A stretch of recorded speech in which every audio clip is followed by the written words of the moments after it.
Hi friends, welcome to my channel. I am Sunique. Welcome if you're new, welcome back if you've been here before, and thank you so much for supporting my channel. I do really appreciate it. It's great, thank you.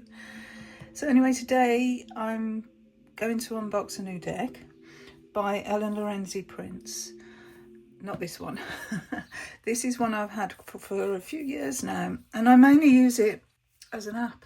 There's an app on Fool's Dog of this deck, and so I can use it on the go. I actually don't need to have the deck with me, which is pretty useful when you see the size of this deck.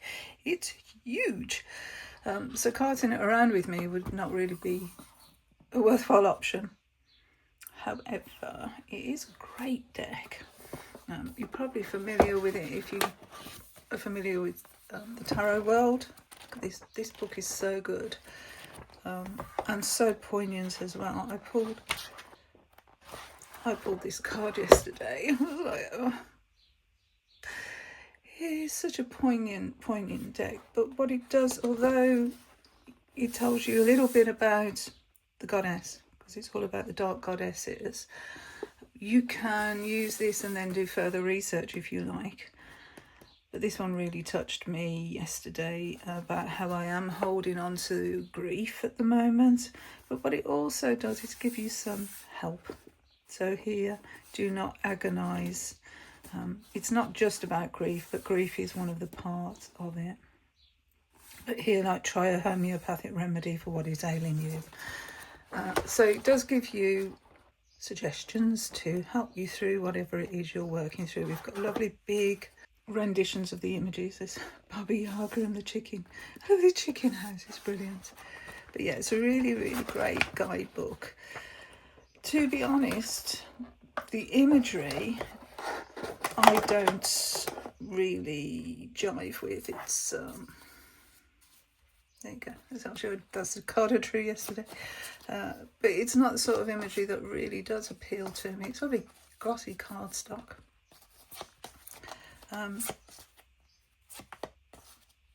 But it seems quite flat, the imagery, to me. But actually quite damaged as well, my cards. Gold gilt edging as well. But all that to say, there is now another deck called the Dark Daughter Tarot. So let's have a look at that one. So thankfully it's smaller. Yeah, it's a smaller box, thankfully. Quite heavy actually. So let's take off the annoying plastic. So this is Red Feather. They're both Red Feather decks. So I hope the cardstock isn't the same as the Dark Goddess Tarot, because it's not the greatest. But we shall see, shall we? Anyway, here we are. Goddesses of the world speak from the depths. These are the sides. Got sort of this, probably see that little sparkle there. And this is the other side. Discover the dark mysteries of the divine feminine in this rich tarot featuring goddesses from around the world. As does the Dark Goddess Tarot. It is multicultural.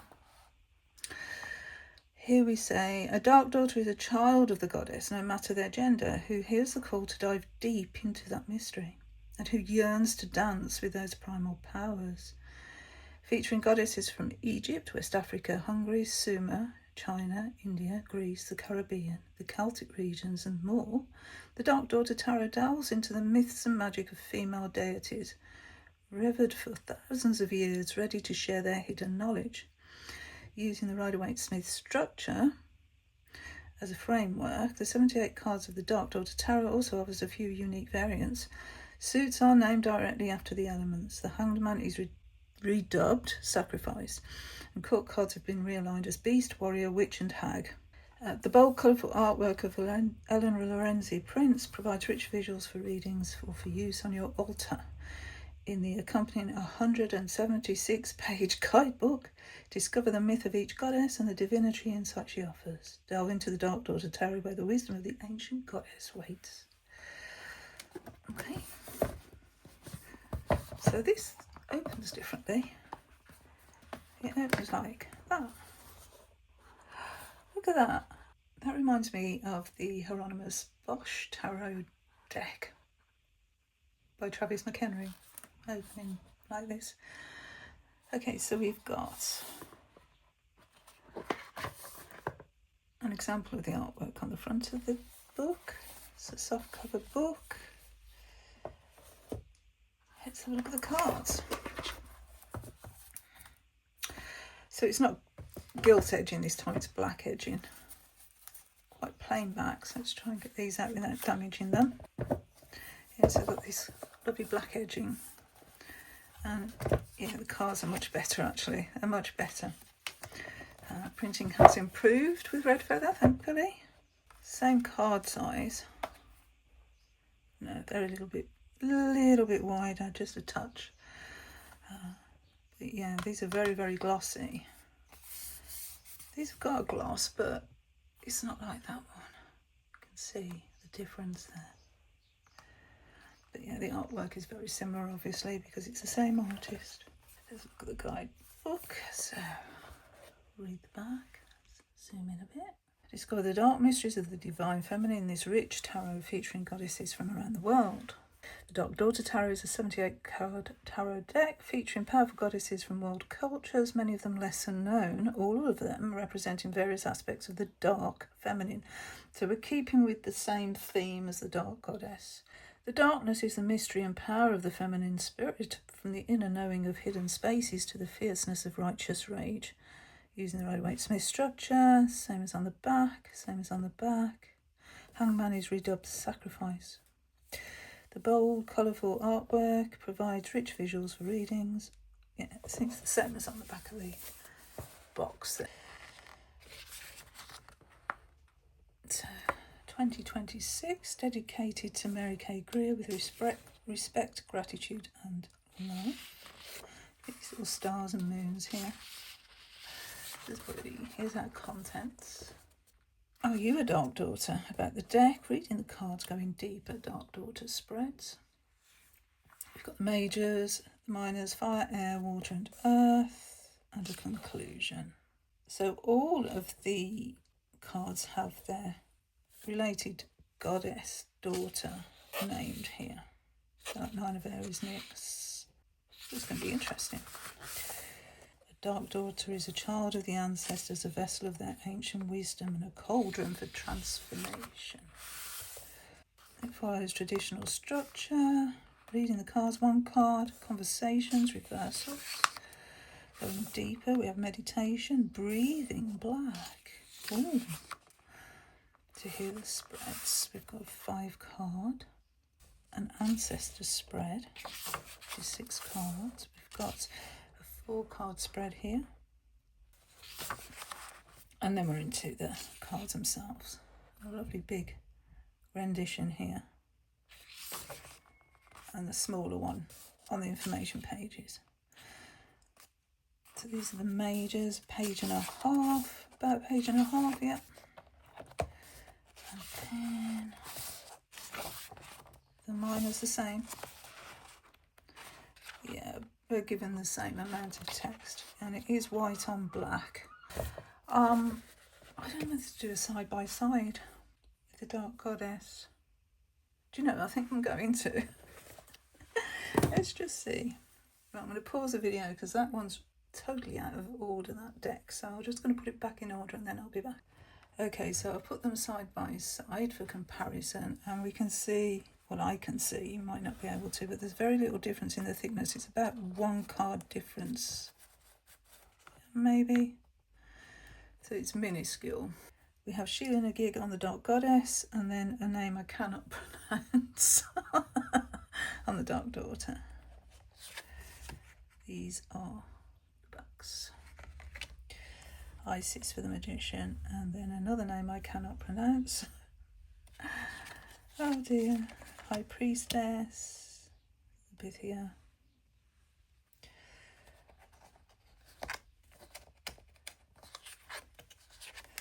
Empress.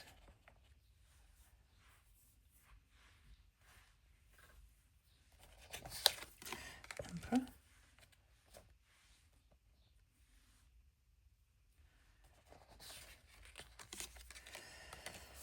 Hierophant.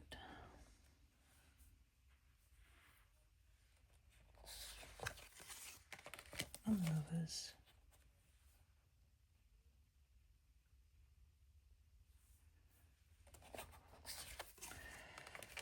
Chariot.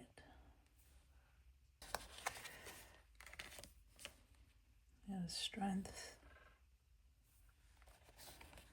There's Baba Yaga.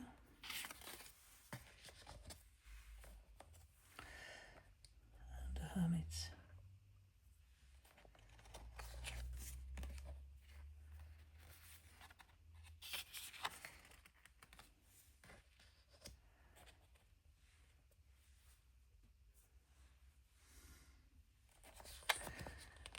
Wheel of Fortune. And Justice.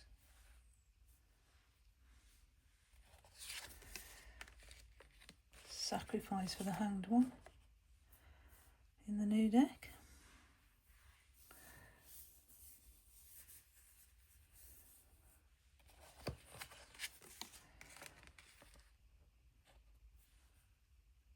Death card. And Temperance. Bridget's Cross.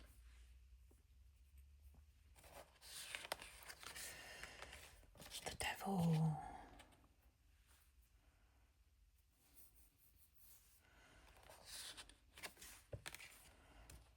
And then the Tower, which is called Destruction here for Kali.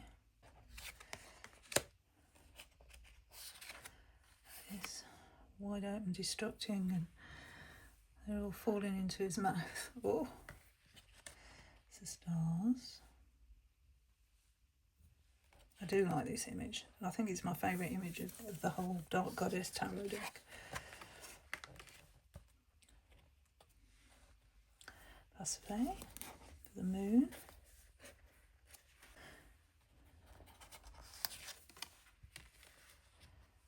The Sun.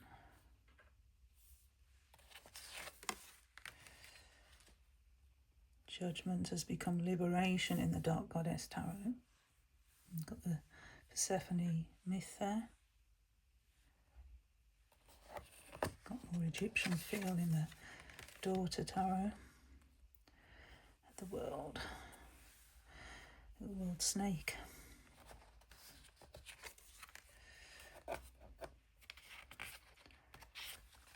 Ace of Fire, Lion Woman. Ooh.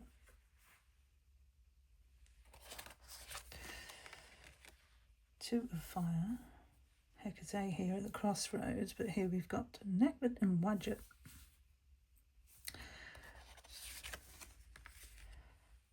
Hestia for the Three of Fire, and Circe. Sulkets.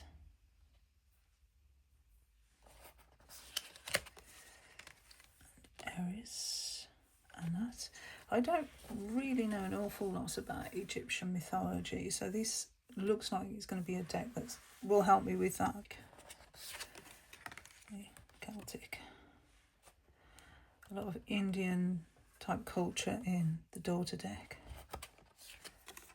And then there's also in the Dark Goddess, so we've got all of the cultures in both of the decks.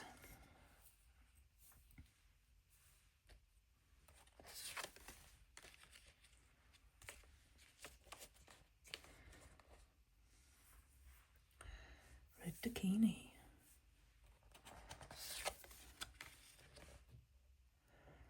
Nine of Fire. Right in a chicken.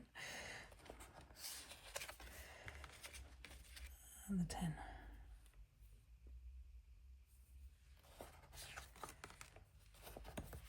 Okay, so the pages have become the beasts in this deck. They are the Amazons in the Dark Goddess Tarot.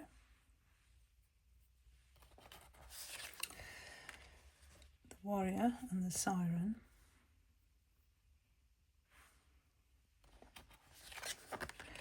The Witch is still the Witch. Cards there. And then the Hag is still the Hag. Another chicken. Okay. So now on to the water suit. I like this one as well. Oh, face of the deep. And the pearl. And here we have the fish goddess. Lorelei. Oh, I like this. I really like these sort of sun images, of course I do. 3 and mermaids. Mami Wata. Some Japanese culture here.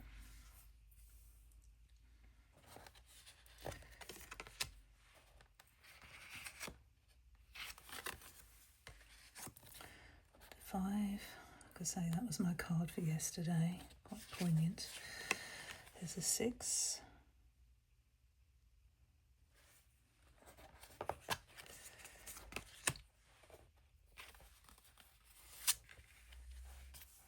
Seven.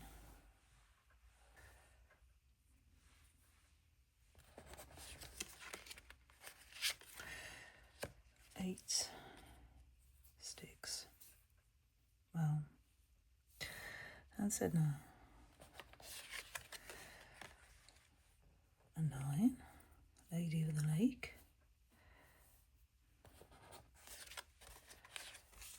A 10, stunning. That is stunning. Oh. Okay, to the courts. That's the Amazon and the Beast. It looks like these are going to be animals.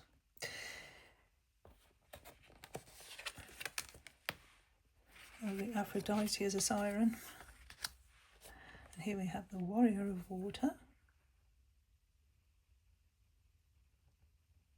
Interesting image. The Witch. And the Hag. Ooh.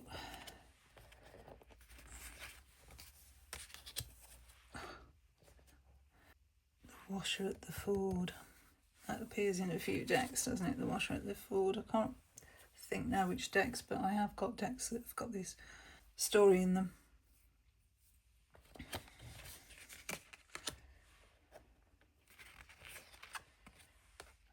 Okay, to the air suit. We've got a bird woman here, and this is Nemesis.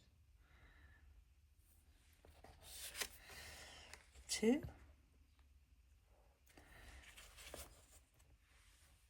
Athena with her owl. The 3.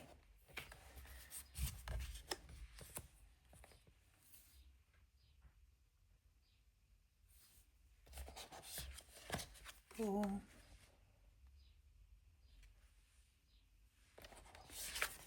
5.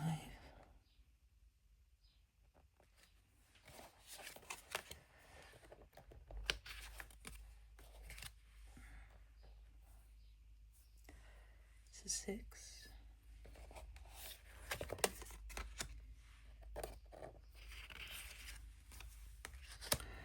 7.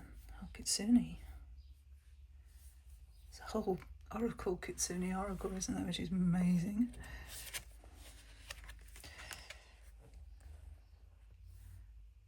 Crow Mother. Beautiful image. And then we have a banshee.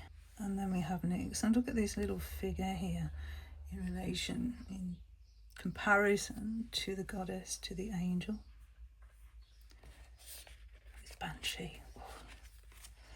Is it 10?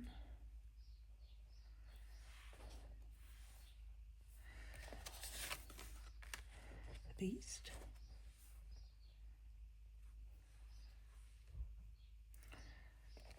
Or the Amazon. The siren is Lilith, or the Valkyrie.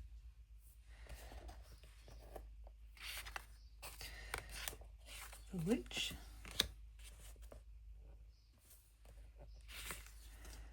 And the Hag.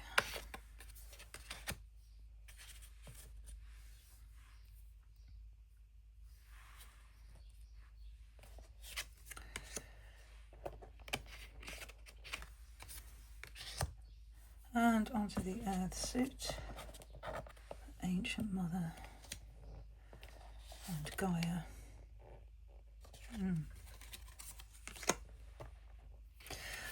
Oh, the two. Amazing in both decks. Three, you've got the Fates there. And Changing Woman.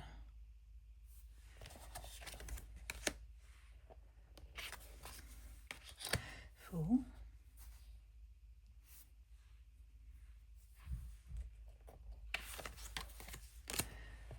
5.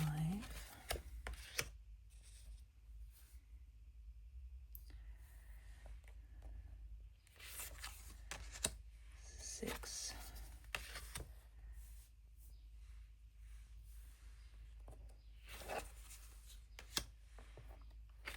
7. Oh, I really like that image. 8. These clouds are crocodiles. I think, or alligators, I don't know the difference. There's the 9.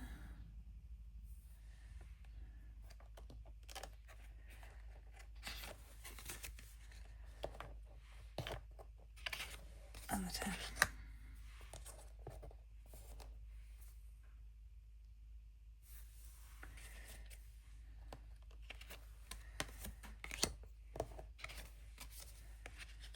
It's my Artemis.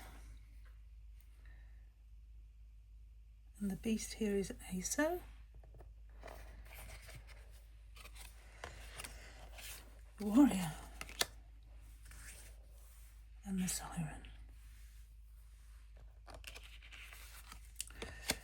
The Witch, Inanna.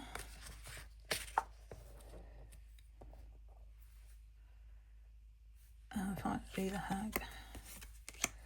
She Who Watches. It looks like somebody else who's watching over the village there. That's some nose. So those are the two decks side by side. They're 5-6 years apart.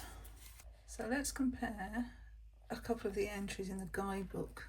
So we'll take Major. Ishtar for the Chariot, and Lakshmi. So we can see straight away we've got different parts of the world represented here. So Lakshmi, a Hindu goddess of good fortune, whose chariot, creature or vahana is the ill-omened owl Uluka. Okay, why are they ill-omened? This is a contrary and meaningful pairing. For while no one wants the inauspicious owl to enter their home, everyone loves for Lakshmi, goddess of wealth and abundance, to visit. But this odd balance represents Lakshmi's wisdom and purpose, and not just her blessings. Like the owl who is asleep during the day and awake at night, the great sages and seers are awake when others are asleep, and sleep when others are awake. In the ways of the world, the owl may be thought unlucky, but it represents one who has become enlightened. Also, the owl prefers to live alone and shows little interest in engaging with humanity. The Uluka represents detachment and renunciation amid Lakshmi's abundance, teaching that wealth is best used for the benefit of everyone, and that greed, envy and ignorance have no place in progress. In addition, Lakshmi's relationship with Uluka demonstrate that not only does the goddess have the power to bestow wealth, she has the power to ward off evil intentions and injurious conditions. When Lakshmi appears, the success you have striven for is at hand. Your goodness and intelligence working together have brought you far. Keep going. Keep being sweet and keep being strong. Be generous and gracious with those who have helped you, lest your fortunes lessen. When Lakshmi appears, it's time to become aware of both the seen and unseen aspects of the situation and how they influence and drive each other. Look for clues to the deeper reality in reactions and movement, rather than in words. When Lakshmi and Aluka appear, it may be time to take a contrary or unusual approach to the situation, take a detour, turn things around where necessary by doing something unexpected, something perhaps hinted at by the unseen aspects you sense. Think about what your next step might be if you saw your goal as something much more wondrous than you have heretofore imagined. Wow, I really like that entry. It's so affirming, isn't it? So let's compare that to the Dark Goddess Tarot, which is Ishtar, the Babylonian goddess of love and war. As the morning star, we can see there, Ishtar is the goddess of war and hunting. As the evening star, she is the goddess of love. So there's two aspects to her there, the morning star and the evening star. So one is love and one is war, so that sort of aligns here, doesn't it? To each purpose the season comes in turn. Because of her dual role, she is worshipped as both female and male deity. As goddess of war, Ishtar stands on the back of her sacred lion, bearing a bow, a quiver and a sword. Her forward striding leg reveals her warrior's kilt beneath her dress. Battle is fought for the favour of the queen and for the right to leadership and power that her love bestows. As Lady of Lands, Light of the World and Opener of the Womb, she stands for all that is worth fighting for. Her symbol of the 8-pointed star, 2 4-pointed stars crossing over one another, has represented the goddess from the prehistoric era through the Neo-Babylonian period. It is a symbol of the union between matter and spirit, as well as the balance between male and female. Ishtar has evolved over millennia into a goddess of contradictory aspects. She is fire and rain, both burning and quenching the land. She is nurturing and she is bloodthirsty. With Ishtar, one experiences the dynamic power that is generated through the ability to harness opposing forces. It does look like there's two lions here, red and blue, although it only references one. Ishtar is hugely popular among her people, prayed to for almost anything they could desire or require. She induces ecstasy in her devotees. She inspires prophecy. She grants access to deep wisdom, wild pleasure, sacred order, good fortune, and release from suffering. Men pray to Ishtar for success in hunting or battle, for sexual prowess and for fertility in their homes and fields. Women pray for fertility as well as for sexual freedom, satisfaction, and healing. She is invoked by all for courage in the face of adversity, for protection from dangers large and small, and for guidance, progress, and victory. When Ishtar appears, use juniper, one of her sacred trees, as an aromatic to give the goddess pleasure. It is not the time to be cautious or timid. Make the bold step, put strength and focus behind your action and find success. Set a goal, give your life more direction. However small or great the goal you choose, do something about it today. Make it a positive goal, such as take a walk, instead of a negative goal, which may begin with the words do not. Use your will for movement rather than for restraint. Many things may be at risk and many are worth fighting for. Many things clamour for and deserve your attention. Be strategic in the application of your energies or you can lose momentum. Wear bracelets made of copper, Ishtar's metal, to conduct and balance the flow of your natural electromagnetism. So as you can see from those entries, this one gives a lot of practical advice, the Dark Goddess Tarot, and this is very affirming. So if you're called to working with the Dark Goddess, I think these two decks are something that would be well worth being in your collection. And I hope you enjoyed that. So thank you so much for watching, and until my next video.